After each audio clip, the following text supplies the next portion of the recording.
Hello বন্ধুরা, তোমরা সবাই কেমন আছো? আশা করি প্রত্যেকে ভালো আছো। তো চলো দেখে নেওয়ার চেষ্টা করবো এই মুহূর্তে যার কথা ভেবে তুমি রিডিংটা দেখছো তার মনের গভীরে তোমায় নিয়ে কী চলছে, সে কি ভাবছে তোমায় নিয়ে এই মুহূর্তে। চলো দেখে নেওয়ার চেষ্টা করবো। Thank you universe, please guide. Thank you universe. Okay, এখানে দেখতে পাচ্ছি তোমার পার্সনের কিন্তু আজকে মাইন্ড প্রচণ্ড খারাপ হয়ে রয়েছে, ঠিক আছে।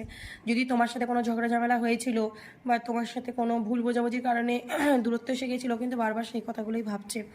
এবং এখানে দেখতে পাচ্ছি মনের দিক থেকে কিন্তু প্রচণ্ড সে ভেঙে পড়ছে। যদি এই মুহূর্তে নো কন্ট্যাক্ট রয়েছে, সে কিন্তু মনের দিক থেকে প্রচণ্ডভাবে ভেঙে পড়ছে, ঠিক আছে। মানে মাইন্ড পুরো হ্যাং, বুঝে উঠতে পারছে না কি করবে।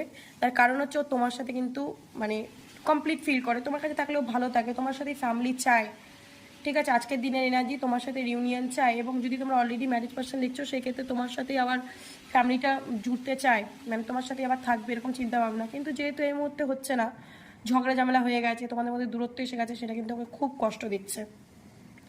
তো ফুলের কার্ড এসছে, ফুলের কার্ড বলছে সে কিন্তু একটা নিউ বিগিনিং চাইছে তোমার সাথে, এবং ডেফিনেটলি সে কিন্তু একটা নিউ বিগিনিং করবে। হুইল অফ ফরচুন বলে দিচ্ছে যে সে কিন্তু একটা চেঞ্জ চাইছে, ঠিক আছে। এই কানেকশানে এইরকমভাবে ওয়েট আর সে থাকতে পারছে না, একটা চেঞ্জ চাইছে, কারণ তোমার প্রতি ইমোশনালি প্রচণ্ডভাবে ও কানেক্টেড, ঠিক আছে।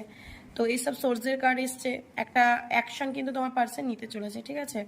তো ডেফিনেটলি কোনো অ্যাকশান নেবে। এবং 3 অফ কাপস এনার্জি রিউনিয়ন চাইছে। তো তোমার পার্সনের তরফ থেকে কিন্তু রিউনিয়ন আশা রাখতে পারো। খুব ভালো এনার্জি রয়েছে, এনার্জিটাকে অবশ্যই ক্লেম করো এবং ইউনিভার্সকে গ্র্যাটিটিউড দিও। ওকে চলো, থ্যাংক ইউ সো মাচ।